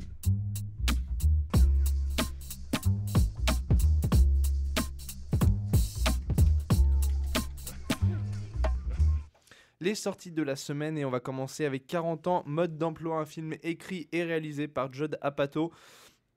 Le réalisateur qui avait fait Enclog mode d'emploi, qui avait fait 40 ans toujours puceau, qui avait fait Zack et Miri tourne un porno.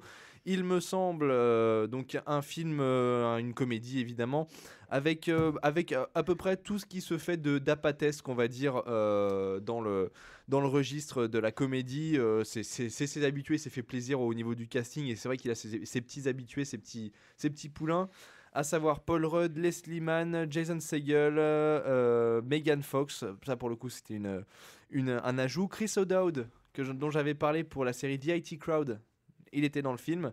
Il y a en tout cas, c'est des noms peut-être qui vous disent rien. Jason Segel, c'est celui qui joue Marshall Dans I Met Your Mother et dont je rappellerai jamais assez. C'est vrai qu'il a pas la tête dans le poids, mais que c'était un humoriste de stand-up au départ.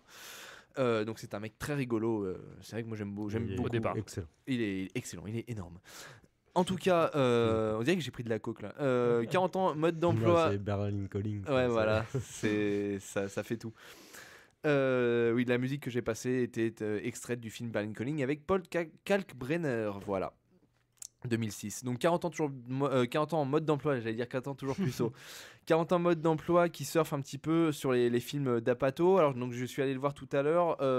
Alors c'est vrai que tu restes sur de la vanne caca, pipi, prout, quarantaine. C'est le credo d'Apatow dans ses films. Enfin justement, avant c'était plus trentaine et là on avance d'un cran et c'est quarantaine, donc il évolue avec son public, on peut pas lui en vouloir. Est-ce qu'il évolue aussi bien ?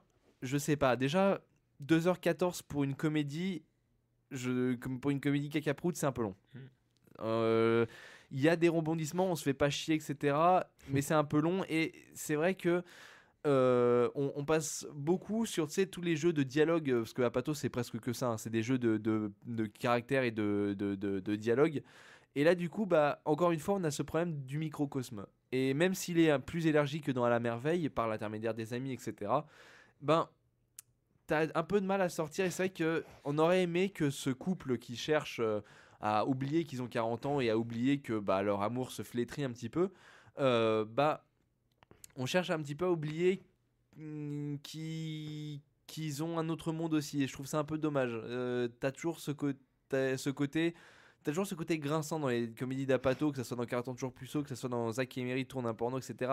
Parce que justement, voilà, un peu asocial, parce que dans le dernier cas, paumé et contraint à faire enfin contraint. C'est pas qu'ils voient ça comme une contrainte eux, mais t'as ce côté de misère sociale.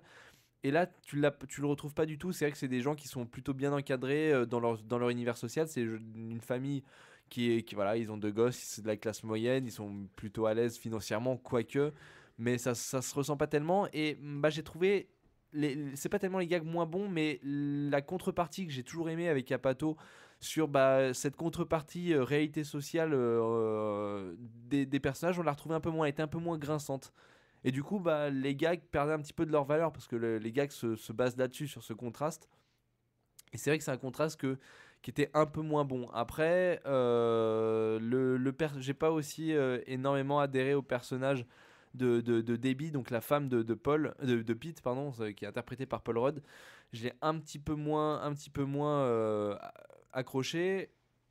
J'ai un petit peu de mal finalement à savoir quoi penser de ce film, parce que j'ai un peu de mal à savoir quoi penser, parce que il y a eu trop de moments où j'ai rigolé comme un gros cochon, et il y a trop de moments non mais c'est vrai qu'il y a des moments, voilà, c'est bête encore une fois, mais le kiki prout, moi ça me, voilà, et surtout qu'en plus C'est bizarre. enfin je sais pas, mais je voudrais mettre un petit Oscar, une petite statuette, je sais pas, quelque chose, à l'ingénieur prout. C'est pas long, franchement, ça vient, c'est pas Big Mama, hein, on est d'accord. The Oscar goes for the Prout. Ouais, alors, mais vraiment, honnêtement, je sais, c'est, je sais pas, t'as tout. T'as l'effet Doppler, t'as le mi-écrasement, vraiment c'est nickel. Le petit bout qui reste. Ouais, vraiment, non, mais exactement, vraiment c'est ça. J'aimerais bien te Et dire donc ça. le film évidemment passe. Bon. Le film évidemment censurer, ouais. le film évidemment passe par passe par justement les vannes sur le sexe, passe les vannes sur la dérive du couple, les enfants, la thérapie, les écoles, etc. Donc t'as tous les aspects et c'est vrai que toute la quarantaine est bien représentée, etc. Mais la comédie manque un peu de mordant par rapport à ce que Apatow sait faire. Est-ce que tu penses que si tu as eu un peu de mal à entrer dans le film, ça peut être lié au fait que tu n'as pas 40 ans? Est-ce que tu penses J'y ai que c'est pensé. jouable? J'y ai pensé, mais c'est vrai que 40 ans aux États-Unis, sûrement. 40 ans, D'accord. il faut avoir 40 ans aux Ouais. États-Unis et s'inscrire dans la même classe D'accord, moyenne c'est que un les, peu, les protagonistes. C'est un peu clivant. Ouais. C'est-à-dire que je sais pas, je me douterais que si je fais regarder ça des gens de 40 ans aujourd'hui, ils trouveraient ça parce que c'est vrai que c'est très très américain. Alors je doute pas, c'est un biais, hein, je doute pas. C'est une volonté de faire ça, il y a pas de souci. Ah, Mais c'est trop vraiment classe moyenne américaine de pavillon de banlieue quoi. de Et toute du façon, coup- des gens qui ont 40 ans ou les autos, il y en a pas. donc, Oui, c'est vrai. C'est vrai. Mais voilà, c'est un peu complexe de ce point de vue-là, où t'as un peu de moins. Vu que c'est vraiment de les personnages, c'est de l'identification sur un couple de classe moyenne. C'est pas comme des trucs un peu plus universels, style Zack et Mary, c'est de l'identification à des mecs dans la dèche. 40 ans toujours plus tôt, c'est l'identification à des mecs asociaux. Et donc c'est moins restrictif niveau social ou économique. Donc sans vouloir rentrer dans une théorie un peu fumeuse, ça reste qu'une comédie. Hein. ouais, bien sûr. Mais t'as un côté un peu clivant. Qui après c'est un film que je conseille quand même, c'est drôle. Après c'est vrai que Paul Rudd faut apprécier, vous regarderez un petit peu qui c'est chez vous, c'est un acteur qui a fait pas mal de comédies de ce type, notamment il était dans 40 ans toujours puceau, etc. Mais c'est vraiment que de la comédie comme ça, dans I Love You Man, dans Les Grands Frères, l'an 1, il y a tout un tas de films. Parks and Recreation. Ouais, c'est vrai qu'il avait fait un petit tour dans la série Parks and Recreation, et c'est vrai qu'Jean-Claude Mode d'Emploi il jouait dedans aussi. Mais voilà, c'est une évolution. Après, je dis pas qu'elle est mauvaise et ça reste supérieur aux comédies américaines, à beaucoup de comédies américaines. Mais là, je le juge dans un spectre Apatow en tant que scénariste, réalisateur, producteur. C'est vrai qu'il a beaucoup de mimines qui traînent un peu partout, Judd. Mais voilà, je pense que c'est un petit peu le syndrome de l'élève, parce que j'aime bien les métaphores. C'est un peu le syndrome de l'élève qui a 12-13 et sur son cahier de notes, il y a marqué allez, a des capacités, mais peut mieux faire s'il sortait les mains les doigts du cul, quoi. C'est Les mains, carrément. oui, les mains, oui. Non, mais tu vois, c'est ça que je veux dire, c'est que Ouais. ça, bon, un peu lâche, un film un peu lâche, voilà, simplement. On enchaîne tout de suite avec le gros film de la semaine, à savoir Cloud Atlas, donc co-réalisé par Andy et Lana Wachowski et Tom Tykwer, donc le réalisateur du Parfum, de Cour-le-Lacour, donc un réalisateur allemand connu et qui est connu pour ses films toujours bien. Il y a toujours une particularité de réalisation, donc on avait deux types d'acteurs avec des biais de réalisation relativement particuliers, qui se retrouvent dans Cloud Atlas, un film entre drame et science-fiction, avec un casting qui est pas dégueulasse, puisqu'on a Tom Hanks, Halle Berry, Hugo Weaving, Jim Sturgess, James Darcy, Ben Whishaw, donc énormément d'acteurs. Et c'est un film à sketch mais pas drôle, hein, finalement. C'est pas le propos d'être drôle, hein, c'est pas une critique, hein, mais il me semble qu'il y a 6 7 moi je crois, mais Bon. 6 ou 7. 6 ou 7, ça se tire toujours en 6 ou 7 de toute C'est manière. clair. 6 ou 7 différentes narrations dans différentes temporalités, où on retrouve les mêmes acteurs, donc les mêmes acteurs, pas à chaque fois Le les même mêmes casting, le mais même pas dans les casting. mêmes rôles. Voilà, pas dans les mêmes rôles. que ce soit des rôles voilà, physiquement, psychologiquement. C'est vrai que ça tourne pas mal. Même Euh, si quand même les acteurs principaux restent souvent les mêmes. Oui, bien sûr. La hiérarchie dans le casting Ouais, voilà, c'est également ça. est respectée. Et donc on se retrouve avec un beau petit objet de 2h52 qui tient longtemps.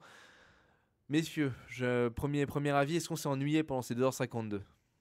Mais écoute, je laisse la parole à Enzo parce que moi, la première heure, je l'ai pas vue. Donc, D'accord. Comment Bah, t'as bah, dormi? écoute, oui, je me suis endormi pour des raisons extérieures à Cinebdo. Ah, Je bah, suis bravo, désolé. Ouais, D'accord. c'est pas beau. Alors Enzo, Ah, ça fait professionnel, ça. C'est étonnant que ça puisse paraître pas du tout. J'aurais même espéré que ça dure un peu plus. ouais. Non. Et si 2h45 c'est pas assez, mec. C'est ce Ouais. que disait ton ex. Voilà. La petite vanne récurrente. Voilà, tu l'as eu Enzo, tu peux te Ouais, reconcentrer. C'est la fête aujourd'hui. Donc Mais 2 heures, oui, c'est pas assez. c'est pas assez, et tout simplement parce que bah, c'est plutôt bien fait, je trouve. Je sais pas si Maxime va me contredire après, mais tout simplement, puisque comme tu le disais, il y avait 6 spatio-temporalités en gros, et puis qu'on s'y perd, bah, on pourrait s'y perdre facilement, et pourtant, en tout cas au niveau de l'histoire, on sait pas psychologiquement, c'est vrai que sur le coup, ça c'est dur de savoir ce qu'ils veulent nous faire. Ce qu'ils veulent Ouais. nous faire ressentir, puisque le film est vraiment très rythmé. Je sais pas comment tu l'as vécu, mais je le trouve Ouais. vraiment hyper rythmé. C'est-à-dire qu'on n'a pas le temps de se demander, ah tiens, qu'est-ce que ça veut Mais dire, j'ai envie pourquoi. de te dire, moi les 2h52 pour couper court, voilà, moi elles sont passées rapidement aussi. Ouais. Et c'est vrai que l'ingéniosité du film, c'est de faire passer 2h52 en étant un peu nécessaire, en se disant c'est quoi le lien entre toutes les histoires, tu vois. Ouais. Le fait de te demander pendant 6 histoires, il y en a une que tu peux pas aimer, c'est pas grave, de toute façon. Ouais, de toute façon, ça, ouais, il y en a- toutes les 2 minutes ça change. Voilà, Et toutes les 2 ils minutes, s'entremêlent. tu changes. Donc, moi, j'avais envie de connaître la fin des 6 histoires. Et le côté science-fiction te donne encore plus ce côté de volonté de savoir ce qui se passe à la fin, pour le coup. Voilà. Mais est-ce que c'est pas une facilité aussi de mettre 6 histoires, tu pioches dedans, tu choisis. Enfin, c'est pas une facilité de c'est mettre vrai. 6 histoires. On Non, sait non. comment c'est dur d'écrire Ouais, une mais je histoire vois déjà. ce que mais tu veux dire. Bah, dans le sens, Parce- moi, je le prendrais, les 6 histoires, je les prendrais vraiment. Voilà, je les prends comme un tout. C'est vrai que j'ai pas vu 6 choses distinctes. Non, bien tu sûr, mais- retrouves des éléments quand même. Mais mon petit bémol serait là, moi, justement, c'est que on attend vraiment une liaison totale entre les histoires et on l'a pas assez à mon goût. On l'a quand même plus que ceux que j'avais pu lire avant, Ouais. mais on l'a pas assez à mon goût. Moi, c'est vrai que j'ai trouvé un lien entre les histoires, Ouais. mais on veut pas, je vais pas spoiler. Non, non, bien sûr. Mais après, c'est ce que je me suis dit à la fin. Je me suis dit effectivement pas de liant. Je me suis dit peut-être mieux vaut pas de liant qu'un mauvais liant. Je pense qu'un mauvais liant aurait été Oui, oui, tout à vraiment, fait, ouais. vraiment bizarre et ça aurait fait un peu cheap. C'est là où je comprends pas tellement l'intérêt. S'il n'y a pas de lien en même temps. Bah, Je vois pas. Justement, c'était ça ma question. En fait, comment vous catégoriseriez ce film en fait? Est-ce que c'est un film qui vise juste à divertir ou est-ce qu'il cherche à montrer quelque chose parce que vous me dites qu'il n'y a C'est pas vrai de lien ou un faible lien Bah, c'est un film d'interprétation. C'est assez difficile à répondre comme question. Ouais, c'est bah, après, Je pense que c'est une épopée, sauf que c'est si une je pense épopée- pas que ce c'est soit des plutôt- épopées humaines, c'est c'est ça ça, le le lien. lien. Des épopées, Mais mais je pense vous voyez peut-être pas le lien. C'est vrai que, enfin, moi je le vois pas plus que vous, mais Ouais, merci. non, mais sur le coup en tout cas, parce que je me rappelle qu'on a parlé hier. Ouais, Mais c'est vrai que ça se mûrit. Je pense que ça c'est le genre de film qui se voit 2 fois et avec plaisir. Ouais, Ouais, Et peut-être, où on a ouais, une certainement. relecture, Ouais. en tout cas intéressante.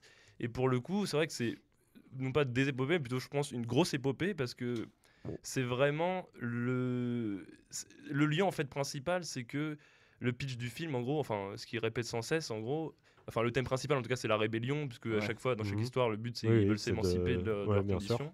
Enfin, dans tous Mais les le films, thème, ça c'est le thème, mais ce qui veut transparaître le film, j'ai l'impression en tout cas, c'est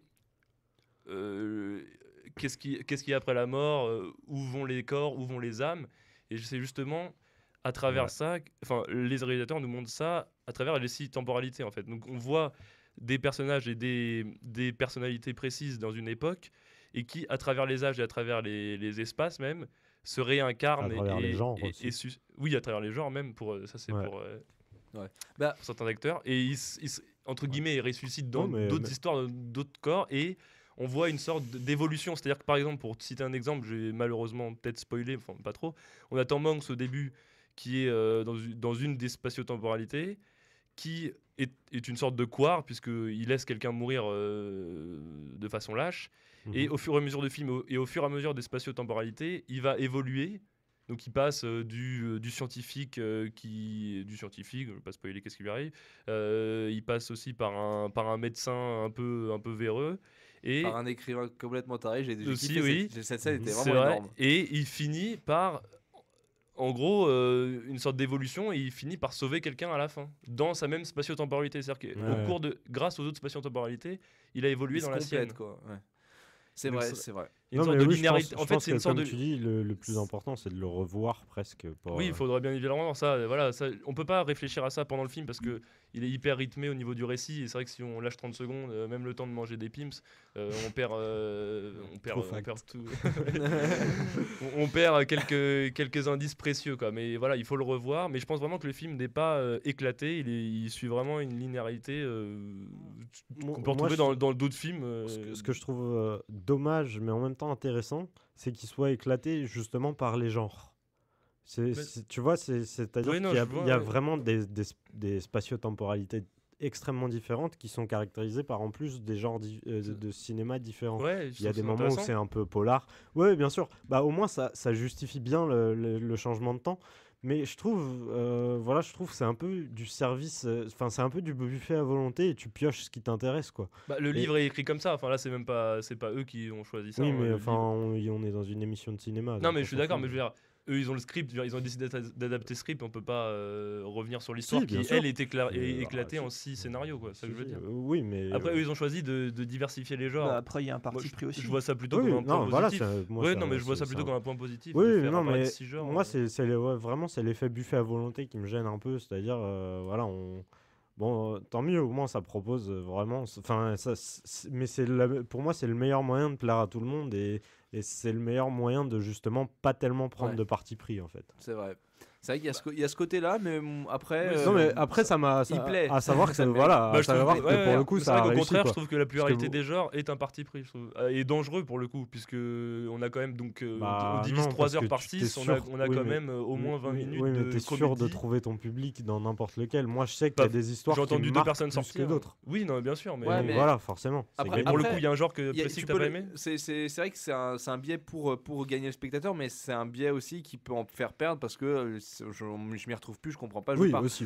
Et je pense cet argument-là est vrai, mais il est vrai dans sa critique. Enfin, tu peux dire que c'est une critique, c'est un mauvais argument, enfin un argument négatif quand le film ne marche pas, quand il ne te plaît pas. Le fait est qu'il plaît, donc. Non mais c'est ça, c'est que de toute façon c'est un choix à succès puisque forcément pour moi les films cherchent à plaire, donc. Oui, bien sûr, et tant mieux. Mais le fait justement, voilà, vraiment de proposer que des choix différents, c'est sûr. Et moi, ça a été le cas sur moi-même puisque genre la comédie, la partie comédie avec le grand-père qui est joué par je sais plus qui, c'est celle qui m'a le plus marqué et que j'ai trouvé vachement intéressant. C'est vrai qu'elle était vachement bien. C'était très marrant et du coup, je me rappelle un peu moins d'autres. Par contre, petit pouce en l'air aussi pour les décors que j'ai trouvé aussi bien en numérique qu'en carton, qu'en bois, tout excellent. Ça. Vraiment excellent. Sur le bateau, là. Assez bien servi de manière générale par la lumière, qui est en plus fait par les frères Wachowski, les Wachowski et Tom Tykwer, qui ont assuré aussi à la lumière. Et la musique que j'ai pas trouvé inintéressante, qui elle aussi est faite par Tom Tykwer. Enzo était un peu plus mitigé que moi sur la musique. Moi j'ai trouvé le thème principal sympa. En fait, je la trouve juste discrète, mais pourquoi pas je la trouve discrète. Il y a un thème principal qui est. Le thème principal ressort et les autres sont discrètes. Mais pourquoi pas. C'est-à-dire que pour moi c'est des musiques et c'est un débat dans la musique de film qui revient souvent. C'est des musiques qui ne servent que le film, c'est-à-dire sorties du film, elles n'ont aucun intérêt. C'est là où pour moi c'est la meilleure musique. Je pense que même en plus, je pense même que ce soit un point positif. C'est vrai que j'avais absolument pas capté la musique pendant tout le film. C'est toi à la fin quand tu m'as dit que t'as pensé à la musique, j'y suis repensé. Je crois. Elles servent les images tellement bien. Dans le même contexte que toi, Enzo. Elles servent les images. Pour moi, si elle se fait oublier, c'est que elle sert l'image. C'est encore mieux. Donc pour moi, c'est un bon point. Donc voilà, quand même film avec un pouce en l'air. Ouais. 2 Quatre pouces, même, 4. Bah, je rajoute les 12. miens, donc ça fait 6. Bah, c'est ouais, un beau film. Et puis, voilà, je trouvais que Cloud Atlas, bah, qu'on peut traduire par cartographie des nuages, quoi. Ça, C'est le titre du en- film, du livre. Ah, Ouais. bah voilà. Cartographie du ciel. je En pense, plus, c'est le- le petit esprit avec la piraterie, là, les peintures sur le visage, tout ça, m'a Ouais. rappelé un peu, je vais faire le geek, mais m'a rappelé un peu certains Final Fantasy, genre Final Fantasy X, Final Bah, Fantasy XII. Ouais. Et voilà, la direction artistique m'a un peu rappelé ça, et ça rapproche encore une fois de la culture asiatique, comme Ouais. on en Mm, parlait ouais, en début je Voilà. trouve- je d'émission, trouve et- même la ville ressemble vachement à celle Ouais. de FF13. Je voulais pas faire le geek. Mais... Ouais, non, Sur ce mais, sujet. non, mais vraiment, vraiment. En tout cas, voilà, Enfin, bah, cartographie le des. couloir de FF13, tu veux Oui, c'est dire. ça. ouais. Cloud Atlas, donc cartographie des nuages. Bah, moi, je trouvais que bah, ça décrivait assez bien le film. C'est-à-dire que Jolie c'est. fable. Il y a un c'est- micro qui tombe. Voilà, et le micro, et le micro qui tombe. En tout cas, ouais, non, une jolie Si fable. vous et bah, regardez pas la vidéo, Voilà. Pour une histoire qui est éclatée et qui est un petit peu bah voilà, qui fait un peu regarder le ciel, et j'ai trouvé notamment le final particulièrement émouvant, et vu qu'ils sont en train de réparer le micro, bah je peux dire ce que je veux, personne me contredira, voilà. On enchaîne avec un film que tu as vu, ça tombe bien. Donc on enchaîne avec Japlou Max, donc un film avec Vincent, avec Guillaume Canet, avec Guillaume Canet, avec ouais. Daniel Auteuil. Je l'ai pas beaucoup travaillé celui-là, je te le cache pas. J'étais un peu surpris que quelqu'un d'entre nous soit allé le voir. C'est vrai Je suis là. que tu es là. Alors, qu'en as-tu pensé du film? Eh ben, écoute, j'ai été agréablement surpris. En fait, je m'attendais. Moi, ce genre de film, bah oui, c'est marqué. C'est une sorte de biopic en fait. Ouais. Sur une. Sur des lasagnes. Non, pas sur des lasagnes. Ouais, c'est une sorte de biopic, et en fait, je m'attendais, voilà, sur un sportif, et je m'attendais à ce que ce soit un scénario assez plat en fait, avec peu de. Non, bah, arrêtez. J'ai pas fait exprès. Bon, je Vas-y. m'attendais à Donc, ce un qu'il y ait scénario peu, assez plat, ouais. à ce qu'il y ait peu d'éléments dans, dans le scénario. Ouais. Je peux pas dire un truc sans faire une allusion Bah à la ouais, bouffe. Scénario à plusieurs couches. Ouais, avec plein de composantes. Bon, bref, voilà. En Bon. tout cas, donc le pitch rapidement. Oui, c'est sur. Je ne sais même plus comment. Oui, voilà, sur Pierre Durand. Donc Pierre Durand, c'est un jockey donc qui a fait carrière dans les années 80. Un sportif de haut niveau, donc qui a fait les championnats d'Europe, les championnats du monde, les Jeux Olympiques, tout ça. Et donc on voit son parcours, son évolution jusqu'au Jeux de Séoul en 88. Ouais. Bon, on se doute de comment ça va finir. Ouais. Hein, bon, l'affiche nous laisse le présager. Après, c'était intéressant dans le sens où il n'y a pas que le sportif qui est mis en valeur, il y a l'homme, on voit sa famille, on voit la présence de ses proches autour de lui, Ouais. notamment le rôle de son père qui l'a beaucoup encadré, le rôle de sa femme aussi. C'est aussi un personnage qui a moi je connaissais pas du tout, hein, je l'ai découvert avec le film. C'est un personnage qui a un parcours atypique. À un moment, il a même hésité entre devenir avocat ou faire une carrière de jockey. Ouais. Donc bon, il a évidemment fait une carrière de jockey. Donc tout ça participe à donner de la consistance au scénario, et donc de ce point de vue-là, je me suis pas ennuyé. Ouais. Voilà. J'ai aussi trouvé que ce film était assez fort au niveau des émotions. Ah ouais? Ouais. Alors, petite larme peut-être? Non, mais j'avoue que quand il a de la peine, on a de la peine avec lui. Quand il est heureux, on est heureux avec lui. Ouais. Même la scène finale, ça finit évidemment par les Jeux de Séoul. On sait comment ça va finir. On sait que, bon, voilà, je vais pas non. Bon, je vais pas spoiler quand même, mais bon, on se doute de ce qui va se passer. Et pourtant, juste avant que l'épreuve commence et tout au long de l'épreuve, on stresse. Ouais. On est stressé avec lui parce qu'en fait, tout au long du film, On a vu des moments où il gagnait des titres et d'autres moments où on ne sait pas pourquoi il tombait de cheval, il était disqualifié plus ou moins justement. Voilà, donc c'est vrai, on voit vraiment en fait le parcours d'un sportif de haut niveau et jusqu'au bout, eh bien, on stresse avec lui. On a tous vu, voilà, pour tel ou tel sport, voilà, des situations où on était stressé, on s'arrachait les cheveux, on disait, voilà, on les soutenait et pourtant, bon. Ouais. Et bah là on est limite un peu pareil en fait. Pourtant on sait, je vous le dis, on sait comment ça va se terminer. Et bon, de ce point de vue-là, c'est assez réussi. D'accord. Et ça tient quoi? Au jeu d'acteur ou au dialogue? Un peu de tout? Je suppose que moi je suis assez un bon admirateur de Guillaume Canet. J'en discutais juste avant en off avec Maxime. C'est vrai que Guillaume Canet en tant qu'acteur, je suis pas vraiment emballé. Dans ce film ou en général? Non, en général. En général. Après, dans ce film, il fait le taf. Voilà, il me dérange pas. D'accord. Après, c'est vrai que ouais, les acteurs, les acteurs tiennent leur rôle sans être forcément exceptionnels. Ouais, et puis la mise en scène, ouais, c'est vrai que il y a voilà, pendant les épreuves, à des moments, il y a des ralentis. Il y a aussi une musique à suspense. Voilà, parce que, je le répète encore une fois, on sait comment ça va se terminer, mais tout au long de sa carrière, tout au long de sa carrière, il y a différents championnats. Voilà, il y a des hauts et des bas, je suppose. Voilà, exactement. Il y a des hauts et des bas, et donc on ne sait jamais, si on ne connaît pas son parcours, on ne sait jamais quand il va réussir, quand il va échouer. Donc, ouais, ça tient, je pense principalement à la mise en scène, et ça peut tenir, ouais, aux acteurs aussi, pourquoi pas, ouais. Bon. En tout cas, c'est un film que tu conseillerais plus ou... Bah oui, bah après, c'est peut-être pas le genre de film qui plaît à tout le monde, mais moi pour le coup, il m'a plu, donc ouais. T'étais emballé avant d'aller voir, tu pensais vraiment...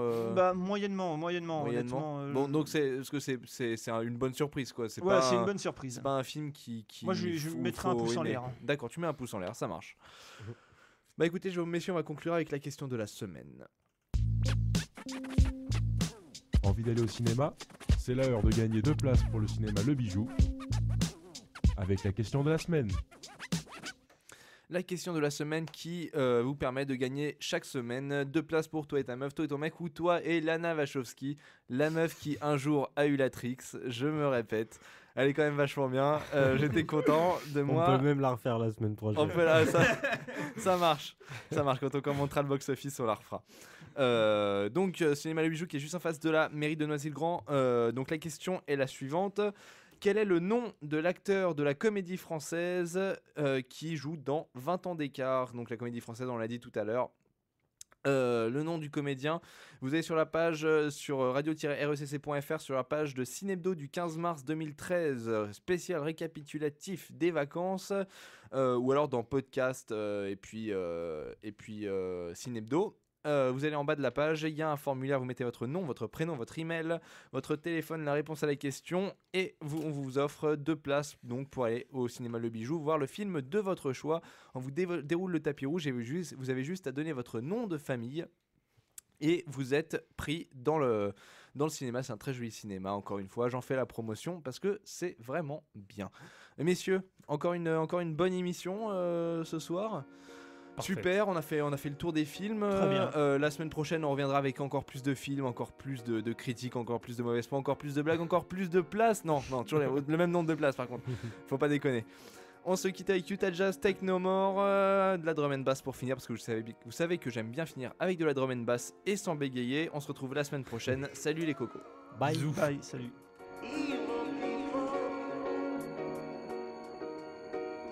Don't hurt me so.